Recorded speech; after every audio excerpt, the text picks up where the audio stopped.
Cerita ini datang dari Tanah Lampung, tepatnya di Desa Babulang, Kalianda, Lampung Selatan. Tersebutlah sebuah tempat yang pernah digunakan untuk mengadu kesaktian orang-orang di masa lalu. Sayang, tidak ada kabar kapan masa itu terjadi. Nah, kalau cerita batu bertarung itu, Abah dengar cerita apa tuh? Yang batu-batu yang Abah ketahui tentang batu itu gimana? Ya, cuman kita itu kan mendengar cerita orang tua ya bahwa penyambungan orang itu di sini, gitu aja. Tempat orang ngadu orang dulu di sini. Zaman siapa itu? Nggak tahu tuh berapa puluh abad yang tahu ya. Namanya cerita sudah menyeritan ya. Abah sempat ngelihat nggak apa ini merhatiin tempat-tempat duduk ini batu-batu yang tersusun? Dulu banyak, sekarang udah nggak bisa. Dulu memang mirip. Iya. Waktu Abah masih kecil ngelihat. Ada lubang di situ. Ada lubang. Iya, 4 orang itu di situ satu, di sini satu. Jadi memang nggak bisa nyingkir. Harus senjata aja yang nyampe gitu aja. Itu lawan antar suku, antar desa? Ya bukan orang yang jago gitu aja, yang jago-jago. Satria lah. Iya. Kuat-kuat ya. Harus diuji kekuatan di situ. Kalau nggak mempan ya udah. Janjinya berapa? Apakah 7 kali, apakah 9 kali ya? Tapi memang informasi itu beredar udah cukup lama ya. Ya udah lama sih, orang sini semuanya tahu ini penyambungan orang gitu. Itu sama gangguan kalau ada orang nunggu panen durian itu ya, sering ada gangguan. Yang di sini itu. Iya, yang di sini yang dekat ini. Mungkin apa yang meninggal ya, yang ganggu rohnya yang meninggal, apa bagaimana apa yang lain nggak tahu. Sering banyak yang cerita dibangunin. Cerita apa yang tersembunyi di sini? Dan sekarang saya tepat berdiri di sebuah tempat yang masyarakat percaya dahulunya digunakan untuk adu ilmu atau adu kekuatan orang-orang di zaman dahulu. Ya, Pak Kim, kalau dari serganya dulu, menurut Pak Kim seperti apa sih tempat ini? Ya, lumayan ya. Energi gaibnya itu benar-benar berasa banget gitu. Apalagi memang tempat ini diyakini sebagai tempat penyambung orang, di mana ada beberapa tokoh-tokoh pendekar yang mereka adu ilmu, adu kekuatan di tempat ini, mitosnya seperti itu. Kalau kira-kira batu besar ini tuh? Iya, ini emang memiliki energi yang kuat ya. Ini kalau dihinggapi atau didiami oleh beberapa makhluk yang cukup lumayan kuat. Batu itu kan lambang kekuatan. Jadi banyak mereka menjadikan tempat-tempat yang berkaitan dengan kekuatan di tempat-tempat yang banyak tuh batunya gitu loh, untuk memperoleh kekuatan. Tak membuang kesempatan, kami segera melakukan mediumisasi.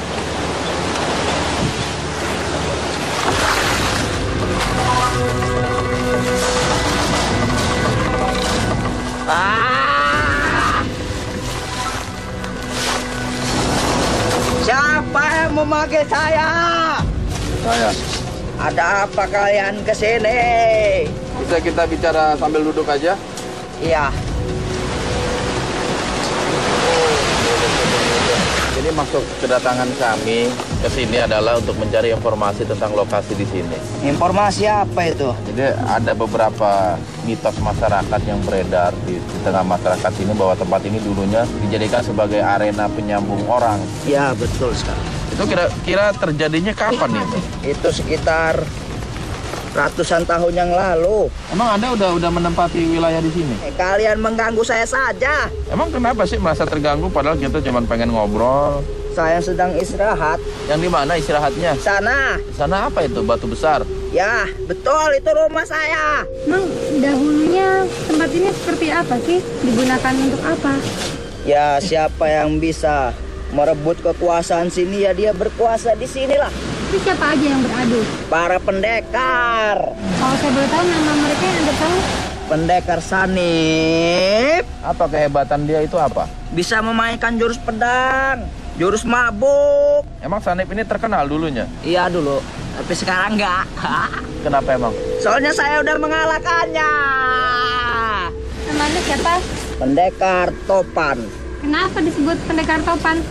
Karena saya bisa mendatangkan angin. Cara pertempuran dulu itu seperti apa?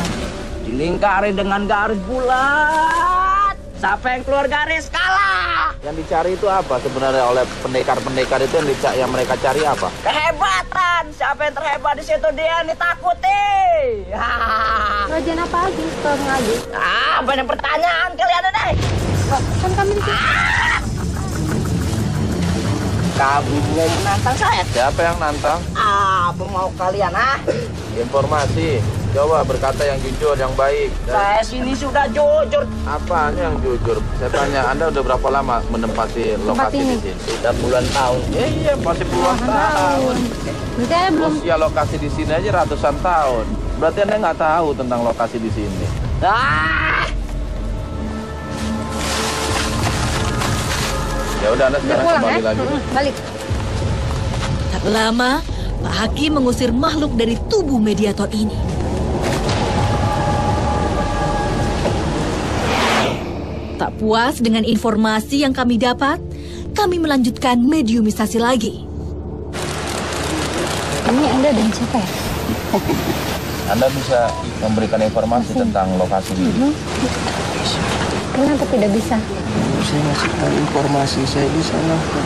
Disalahkan oleh siapa? Semua makhluk yang ada di sini. Sedikit aja informasi yang kami butuhkan. Yang pertama sekali sih tentang kebenaran lokasi ini, bahwa dulu lokasi ini digunakan manusia sebagai tempat penyambung orang, adu kekuatan, adu ilmu, dan lain sebagainya. Benar. Tempatnya bukan di sini. Lalu di mana? Sebelah sana. Di bawah. Emang siapa yang suka mengadu ilmu itu? Di sedalam. Biasanya mereka punya jadwal tertentu nggak? Setahun sekali atau setahun berapa kali, setiap bulan apa mengadakan acara seperti itu? Bulan suruh. Kenapa harus bulan itu? Itu sudah keputusan dari yang berwenang di sini. Siapa memang yang berwenang? Saya tidak tahu. Memang ini suka bertarung itu siapa? Lalu pendekar yang tahu. Biasanya memiliki ciri khas apa para pendekar ini? Kebanyakan di sini ini pakai ikat kepala semua. Atau ada senjata-senjata tertentu? Sebagian. Apa itu senjatanya? Ada yang bawa tongkat. Ada yang belau kapal. Anda pernah menyaksikan kehebatan tongkat tersebut? Dia bisa berdiri sendiri. Siapa yang punya itu tongkat? Anda tahu? Saya tidak tahu.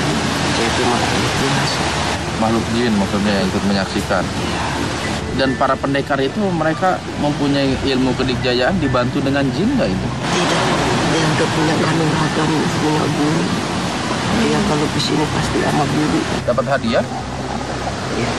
Apa hadiahnya? Emang kenapa sih tempat ini dijadikan arena tempur itu? Alasannya apa? Apa yang dirahasiakan? Tempat ini apa ada hubungannya dengan darah putih? Nggak tahu Anda? Ratu Menangsi tahu?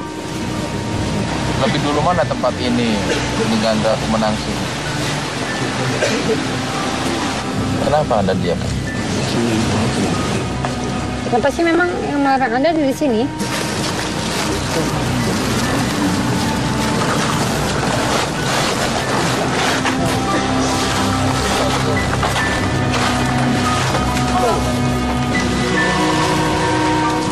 Tak lama berselang, Pak Hakim menyadarkan mediator.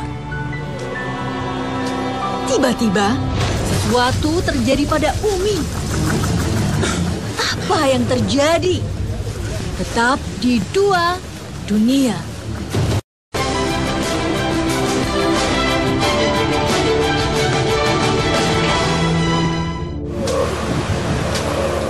Tiba-tiba, sesuatu terjadi pada Umi. Ada sesuatu yang menguasai raganya.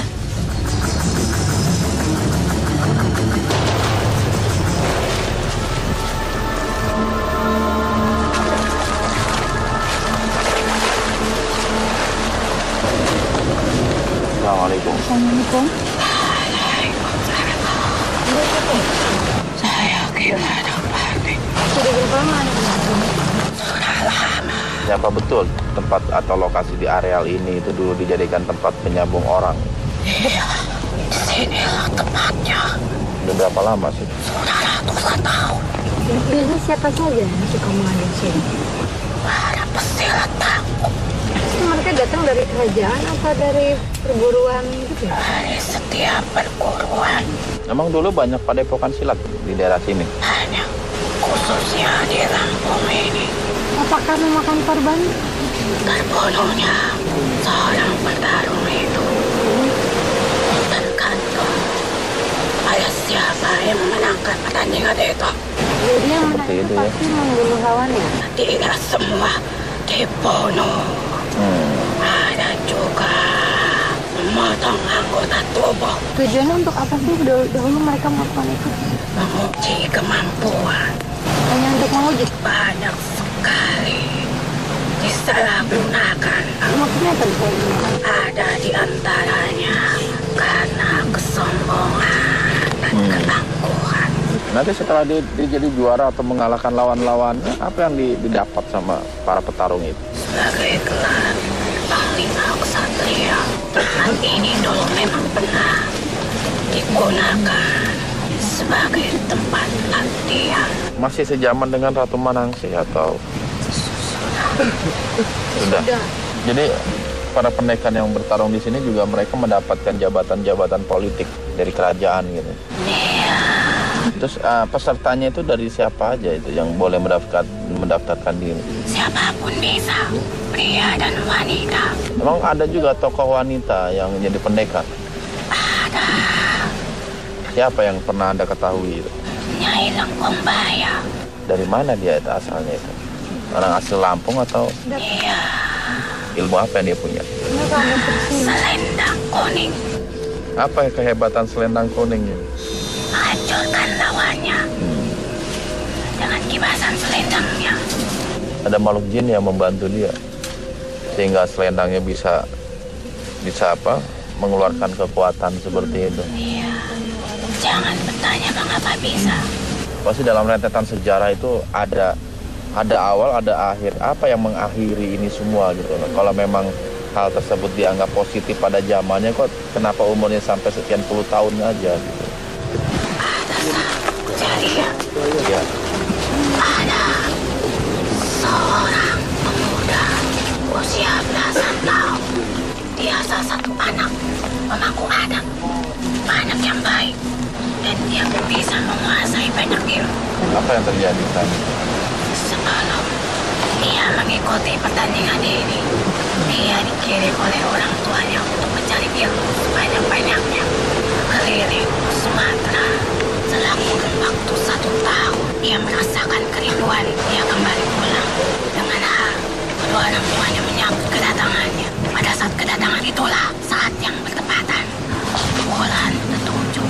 Terus anak itu mau dari kampung mana? Kenapa ingin tahu? Ya biar informasinya jelas aja. Nggak sama, saya kan nggak boleh tahu namanya siapa. Masa mencari tahu kampungnya juga nggak boleh juga. Dari perkampungan Putih. Daerah Dari mana? mana itu? Timur. Terus apa yang terjadi setelah itu? Dia melewatkan 25 pendekar. Apa kekuatan dari anak itu? Ketenangan. Memang apa hebatnya ketenangan itu? Bisa mengendalikan panasnya gejolak di dalam dada. Melawan gejolak yang sangat besar.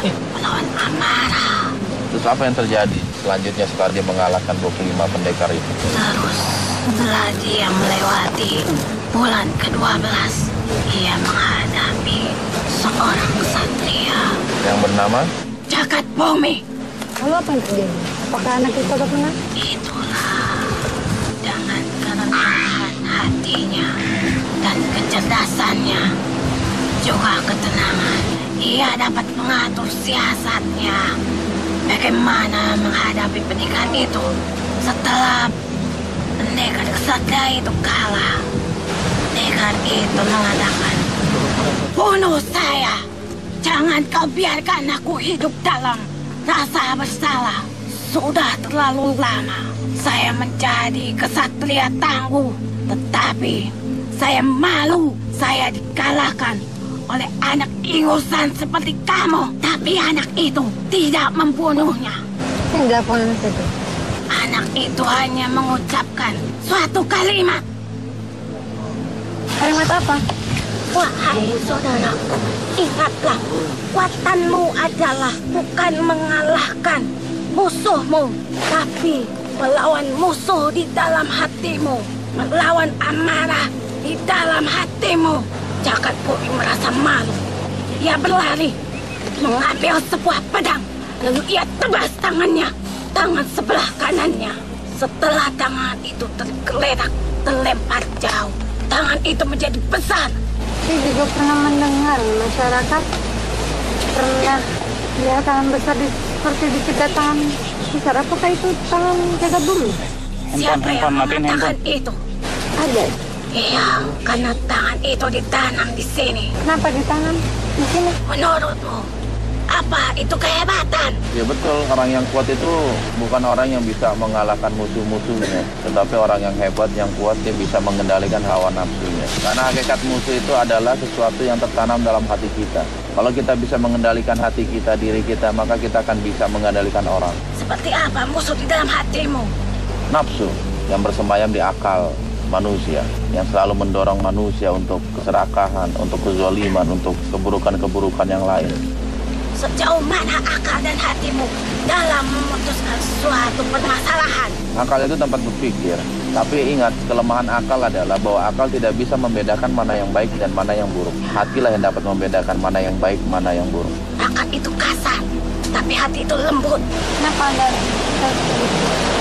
Akal itu bisa digunakan untuk kejahatan. Banyak orang menggunakan akal untuk sesuatu yang buruk, tapi hati itu lebih dalam. Jadi apa yang menyebabkan arena ini akhirnya ditiadakan? Kejadian inilah Kejadian yang tadi. membuat sadar para pesilat hebat. Ingat, jangan meremehkan anak kecil. Dan jangan selalu berpikir mengecilkan orang lain. Sesuatu yang kecil itu bisa menjadi besar.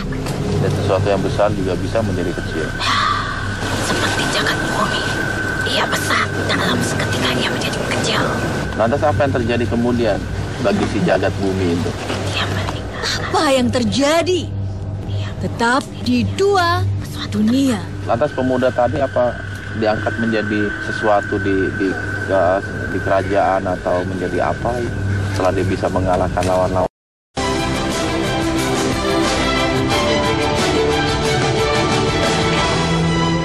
Lantas pemuda tadi apa diangkat menjadi sesuatu di kerajaan atau menjadi apa setelah dia bisa mengalahkan lawan-lawannya? Tidak, Kenapa nggak mau? dia memilih menjadi seorang pemuda biasa. Begitupun dia pergi berkelana untuk mencari ilmu. Lantas tempat ini jadi tidak terawat, terbengkalai, dan berubah menjadi hutan. Iya, Di sini banyak penampakan, sempat ada wujud seorang pendekar yang menampakkan diri di kawasan sini. Siapa beliau? Atau Anda suka juga menampakkan diri, mengganggu orang yang bermalam di sini dalam misalnya nunggu buah-buahan yang ada di sini menjaga? kalau hanya bermalam itu tidak aman.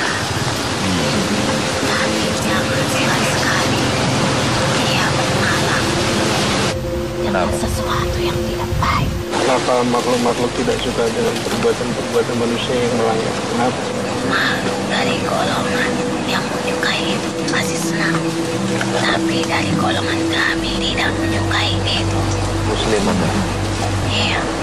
Karena Anda Muslim ya? Tak lama, makhluk ini pamit pergi.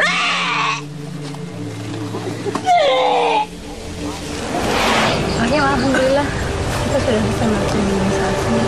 Terus kesimpulan apa yang bisa kita ambil? Iya, ada beberapa hikmah yang pelajaran yang bisa kita ambil, terutama tentang sebuah kisah yang tadi diceritakan oleh salah satu makhluk yang berada di sini. Jadi hakikatnya kekuatan adalah bukan bagaimana cara kita mengalahkan musuh-musuh kita, tetapi bagaimana kita mengendalikan apa yang ada atau musuh yang ada dalam diri kita. Dan hal itu memang sejalan dengan Islam. Bahwa Islam sangat memperhatikan fungsi-fungsi hati. Karena apa? Dari hatilah muncul amal perbuatan yang baik. Makanya mudah-mudahan dialog-dialog kita itu ada membawa manfaat kepada diri kita, ya minimal sebagai wawasan kita gitu. Ambillah pelajaran dari cerita-cerita yang telah lewat, perjalanan hidup seseorang, perjalanan hidup sebuah kampung, sebuah negara dan lain sebagainya. Mudah-mudahan itu yang bisa kita ambil pelajaran pada malam hari ini. Sejauh mana akal dan hatimu dalam memutuskan suatu permasalahan? Akal itu tempat berpikir, tapi ingat, kelemahan akal adalah bahwa akal tidak bisa membedakan mana yang baik dan mana yang buruk. Hatilah yang dapat membedakan mana yang baik, mana yang buruk.